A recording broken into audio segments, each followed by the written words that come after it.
Մեր փորձակնությունների այս պահին բազմաթիվ դրանք մոտ 5-ն են, որոնք որ ուղարկվել նշանակվել են, նրանցից այս պահին մենք ստացել ենք 3 պետություններից։ Առաջինը հետ եմ ասում, Չեռնոգորիայից, Ռուսաստանի Դաշնությունից եւ Սերբիայից։ Բոլոր փորձագետներին տրվել է նույն հարցը։ Ես հիմա ուզում եմ հարցը հնչեցնել եւ դրա վերաբերյալ նրանց տված պատասխան։ Փորձագիտական եզրակացությունները մենք կհրապարակենք իհարկե էլեկտրոնային տարբերակի, ինչպես նաեւ դրա հայերեն թարգմանության կահվածքները։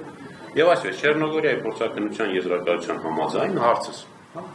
Արդյոք տեսագրությունում պատկերված պատկերներն ու տեսաձայնային իրադարձությունները գոյություն են ունեցել օբյեկտիվ իրականությունում։ Այս այն առաջի հարցն է, որ պիտի տրվի, երբ որ դու տեսաձայնագրության վերաբերյալ փորձակնություն ես անում։ Այդ ամենը իրականության մեջ գոյություն ունեցել է թե ոչ։ Պատասխան։ Տեխնիկական ցուցիչները ցույց են տալիս, որ ներկայացված մշակված ացանցիալներ են եւ չեն հանդիսանում օբյեկտիվ իրականության բնօրինակ։ Չմշակված գրանցում։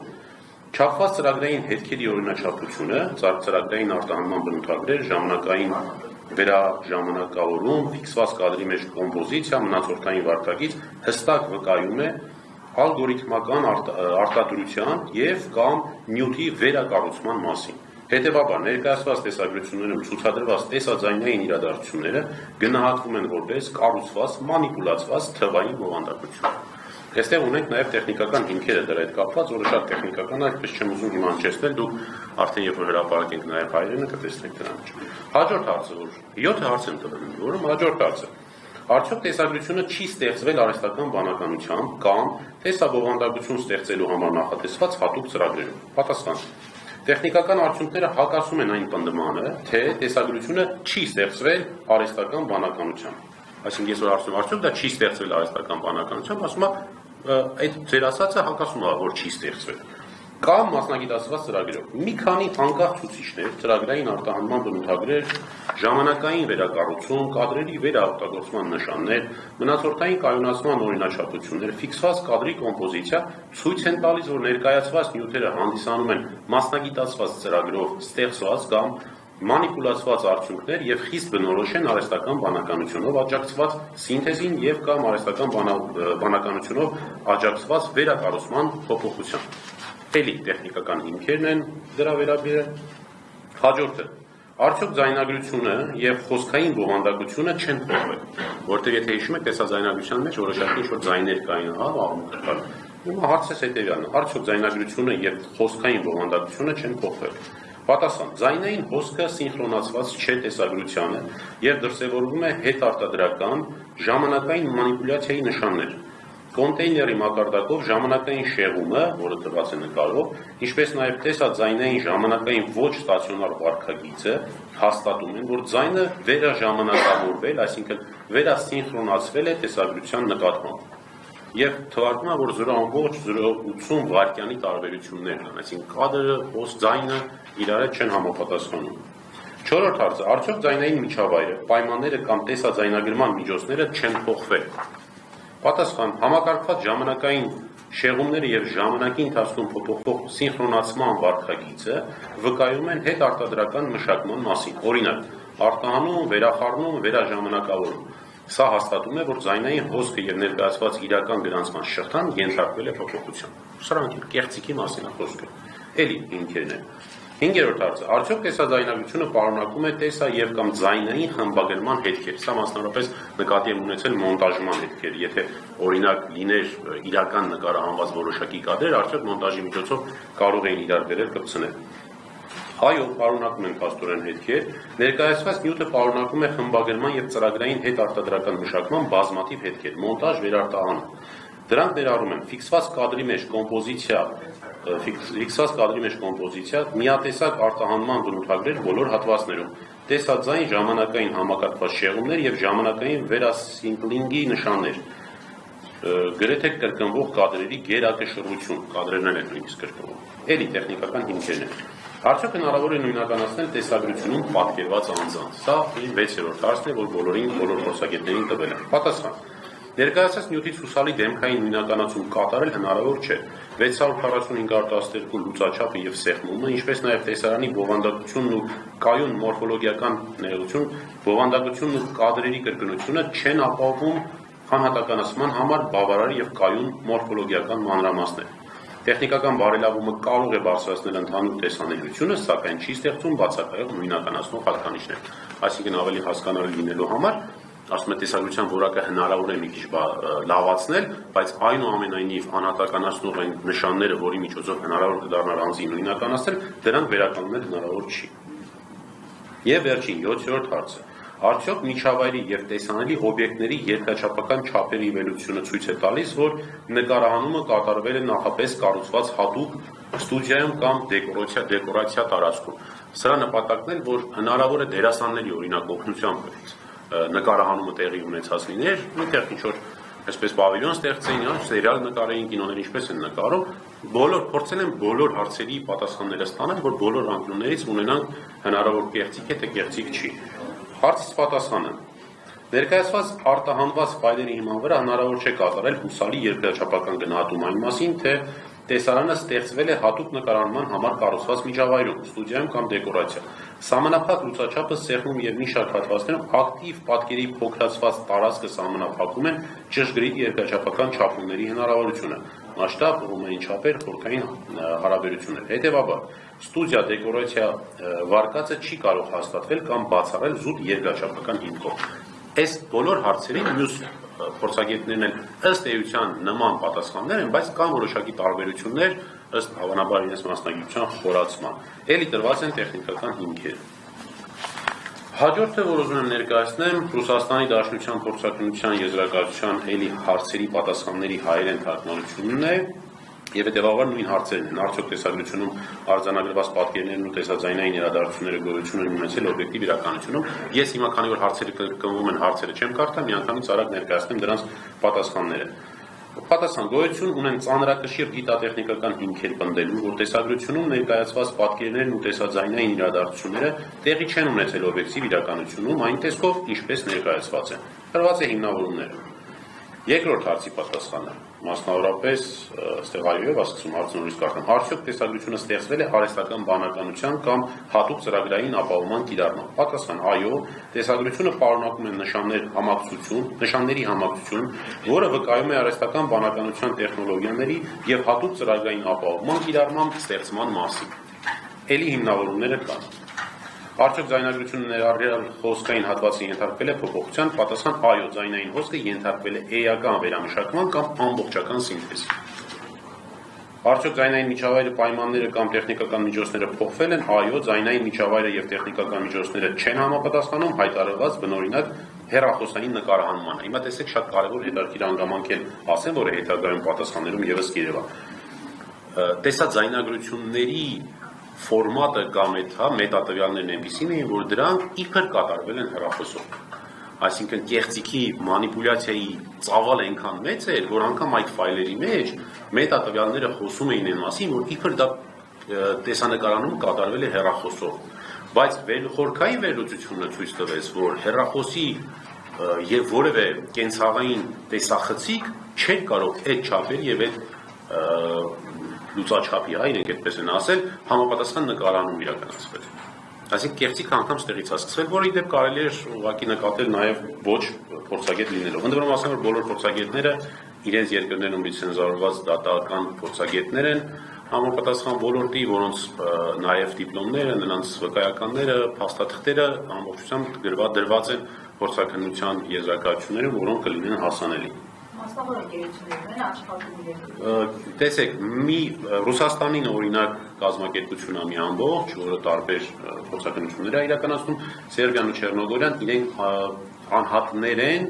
որոնք լիցենզավորված են պետության կողմից որպես փորձագետ դատական փորձաքննություն իրականացնելու համար։ Տարբեր պետություններում այդ բաները տարբեր են, համակարգերը տարբեր են։ Այ օրինակ մեր քննչականը իր փորձաքննության շրջանակներում, ինչպես ասեցի, ինձ համար մի անհայտ անծանոթ մի փորձագետ է ներգրավել, մոտավորապես մեզ մոտ էլ կա դրա հնարավորությունը, բայց այնտեղ մենք մեր ընտրված փորձագետների դիպլոմներ կտեսնեք, մասնագիտացումներ կտեսնեք, ստաժներ կտեսնեք, նրա պետական լիցենզիաներ կտեսնեք, մի խոսքով այս ամբողջը հասանելի կլինի։ Պարունակում է արդյոք տեսագրությունը տեսա եւ կամ զայնային մոնտաժի հետքերը։ Այո, տեսագրությունը հանդիսանում է մոնտաժի, ռենդերինգի արդյունք։ Նույնականացման վերաբերյալ ոչ ներկայացված նյութերով անձի հուսալի նույնականացում հնարավոր չէ, էլի իր հիմնավորումներով։ Երկրաչափական չափերի իմաստով փոփոխությունը ցույց տալիս է արդյոք երկրաչափական վերլությունը, որ նկարահանումը կատարվել է նախապես կառուցված միջավայրում։ Ուրեմն ըստ պատասխանի այո, վերլությունը վկայում է նյութի ստեղծման մասին նախապես կառուցված վիրտուալ միջավայրում։ Այսինքն այստեղ խոսքը գնում է հենց արհեստական բանականությամբ ստեղծված միջավայրի մասին, որ քանի որ այդ ամբողջ տեսագրությունը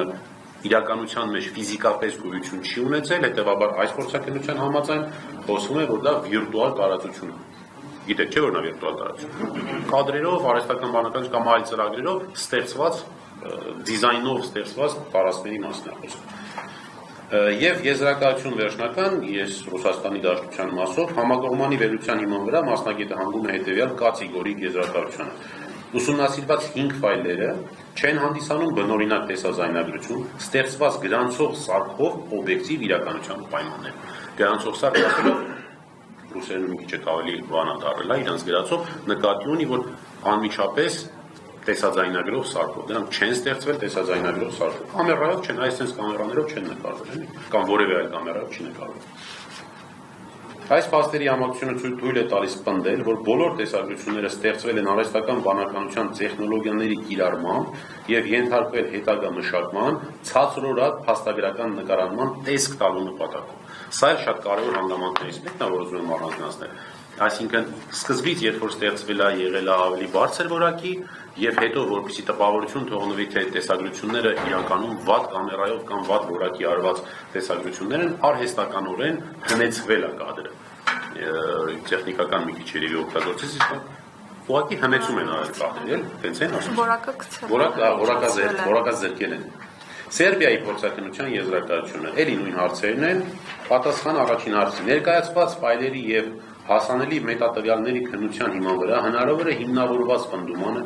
որ տեսագրություններում ցուցադրված պատկերներն ու տեսաձայնային իրադարձությունները գոյություն չեն ունեցել օբյեկտիվ իրականությունում։ Մետատվյալները ցույց են տալիս, որ ֆայլերը ներկայացված տեսքով կոդավորված ստեղծված են Apple iOS միջավայրում։ Սա հենց այն մասին է, ինչի մասին խոսում ենք։ Տվյալները ցույց են տալիս, թե իբր դա Apple-ով է նկարած, հա, Apple հեռախոսներով է նկարած։ Քանի որ տեսագրությունները իրական չեն, այսինքն չեն նկարահանվել տեսախցիկով, առկա է հիմնավոր պնդում, որ դրանք փոփոխվել կամ արհեստականորեն ստեղծվել են համակարգչային ծրագրային ապահովմամբ, ներառյալ հնարավոր է նաև արհեստական բանականության կիրառմամբ աշխատող ծրագրերով։ Հաջորդ հարցին պատասխան. առկա են բավարար տվյալներ պնդելու համար, որ տեսագրությունները ստեղծվել են արհեստական բանականության կամ տեսաբովանդակություն ստեղծելու համար նախատեսված մասնագիտացված ծրագրի կիրառմամբ, չնայած Core Media Audio-Video մետատվյալները ցույց են տալիս Apple iOS-ի միջավայրում կոդավորում, արտահանում, դա ինքնին չի ապացուցում բովանդակության ստեղծման իրական մեթոդը, այսինքն տեսախցիկային նկարանում, մշակում, վերակառուցում կամ գեներացում։ Հետևաբար, առկա է բավարար հիմք եզրակացնելու, որ նյութը ստեղծվել կամ փոխփոխվել են մասնագիտացված ծրագրով, ներառյալ արհեստական բանականության վրա հիմնված գործիքներով։ Հաջորդ հարցին. Մետատվյալները ցույց են տալիս, որ քննության ենթարկված MP4 ֆայլերը կոդավորված ստեղծված են Apple iOS միջավայրում, ինչը կարող է համապատասխանել ֆայլերի արտահանման կամ վերակոդավորման պահին։ Տեսաձայնային սինխրոնիզացիայի նախնական վերլուծության ընթացքում ձայնային էներգիայի եւ կադրային շարժման 25 կադրվարկյան հարաբերակցությամբ հայտնաբերվել են մոտավորապես -0.20 վայրկյան, այսինքն 200 միլիվայրկյան, այսինքն շուրջ 5 կադր շեղումներ, որտեղ ձայնային ազդանշանը նախորդում է պատկերին։ Սա թույլ է տալիս հիմնավորված պնդում անել, որ ձայնային բովանդակությունը փոփոխվել է, թեպետ հնարավոր պատճառները կարող են ներառել նաև արտահանում, վերակոդավորում, ծրագրային մշակում կամ դեկոդերի ուշացում, տվյալների համակցված վերլուծությունը բավարար հիմք է տալիս պնդելու, որ ձայնագրությունները նախկինում ենթարկվել են մշակման, վերաձայնագրման կամ փոփոխության։ Հաջորդ հարցը, արդյոք ձայնային միջավայրի պայմանները կամ տեսաձայնագրության միջոցները չեն փոփոխվել։ Հաշվի առնելով, որ այս հարցը կապված է նախորդ երրորդ հարցի պատասխանից, որն արդեն հնչեցրեցի, եւ կարող է այլ լինել նախորդ եզրակացության տարբեր լինելու դեպքում, ներկայիս հարցի պատասխանը ամբողջությամբ համընկնում է նախորդ հարցի պատասխանը։ Արդյոք տեսագրությունները պարունակում են տեսա եւ կամ ձայնային մոնտաժի հետքեր։ Ամբողջ ֆայլը հանդիսանում է վերակոդավորման արդյունք։ Ըստ պատասխանի։ Սա հաստատվում է MP4 կոնտեյների կառուցվածքով, այնտեղ իրար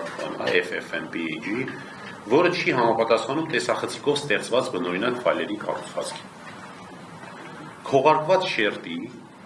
այսինքն կադրի արհեստական աղոտացում եւ աղմուկ։ Այսինքն քողարկված շերտի կիրառումը եւս դասակարգվում է որպես դիտավորյալ խմբագրում բովանդակության ստեղծման հետքերը թաքցնելու նպատակով։ Հաջորդ հարցը. տեսագրություններում երևում են անձինք, սակայն տեսանյութերը ցածր որակի եւ սահմանափակ լուսաչափի են, ինչը բավարար չէ հուսալի դեմքային հիմնականացման համար։ Ճշգրիտ նույնականացումը կախված է դեմքի հիմնական մորֆոլոգիական հատկանիշների տեսանելիությունից, իսկ նման սեղմված եւ ցածր լուսաչափ ունեցող նյութում հնարավոր չէ հայտնաբերել եզակի մանրահատկություններ կամ նուրբ անատոմիական առանձնահատկություններ։ Եզրակացվում է, որ տեսագրություններում պատկերված անձանց նույնականացումը հնարավոր չէ։ Արդյոք տեսագրությունները վկայում են նախապես կառուցված ստուդիայի կամ դեկորացիայի միջավայրում նկարահանման մասին։ Պատասխան. տեսագրությունների տեխնիկական բնութագրերը, ելի այդ չափերն ընտրված, օբյեկտիվորեն նվազեցնում են ճշգրիտ երկրաչափական վերլուծություն իրականացնելու հնարավորությունը, մասշտաբ, հեռանկարային հարաբերություն, հողմային չափեր, խորքային հարաբերություններ, հատկապես այն դեպքում, երբ կադրերում բացակայում են հայտնի չափերով հուսալի հողմային օբյեկտներ։ Բացի այդ, մետատվյալները ցույց են տալիս արտահանում վերակոդավորում, ինչը կարող է ազդել տեսողական եւ տարածական ցուցիչների վրա։ Այսինքն սրություն, աղավաղումներ, արհեստական հետքեր։ Սրանք են հիմնական պատասխանները, որոնք ստացվել են նշված 3 միջազգային փորձաքննությունների արդյունքներում։ Այս մասով ես ուզում եմ մի անդրադարձ անեմ նաև նախկին հոգևորական Արման Սարոյանին, որը վերջի շրջանում կարծես կամ վերջի չենց ամենասկզբից, կարծես թե այսպես շահագրգիռ անձն է, քննչական կոմիտեից հետո երևի ամենաշահագրգիռ անձը ինքն է։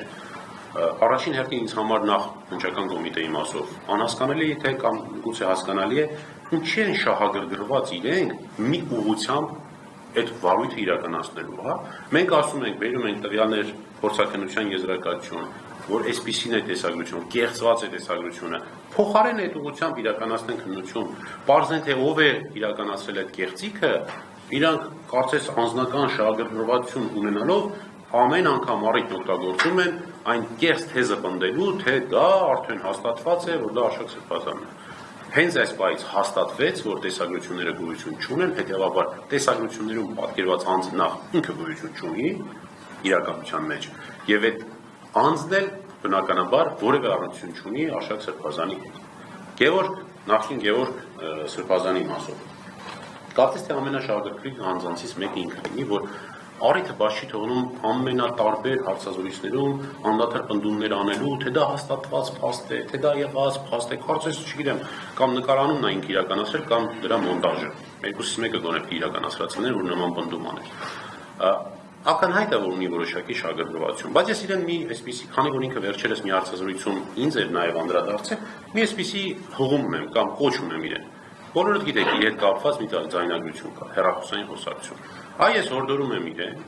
քանի որ ինքը պնդում է, թե այդ ձայնագրությունը հեռախոսային կեղծ է, ես հորդորում եմ իրեն ինքն էլ միջազգային փորձաքննություն նշանակի եւ այդ միջազգային փորձաքննությունով իր ասածը փորձի հաստատել։ Տեսնենք, ընդ որում պարտադիր չի միջազգային փորձաքննություն, այդ փորձաքննությունը նաև Հայաստանի Հանրապետությունում էլ կարող է իրականացնել եւ ես վստահեցնում եմ որպես փաստաբան, որ ամենատարբեր գործերով նման փորձաքննությունների մասնակից եմ եղել, բավարար են տվյալները, որպեսզի փորձագետը հաստատի կամ հերքի այդ ձայնը, որ հնչում է իրեն վերաբերել, իր ձայնն է թե ոչ։ Հետևաբար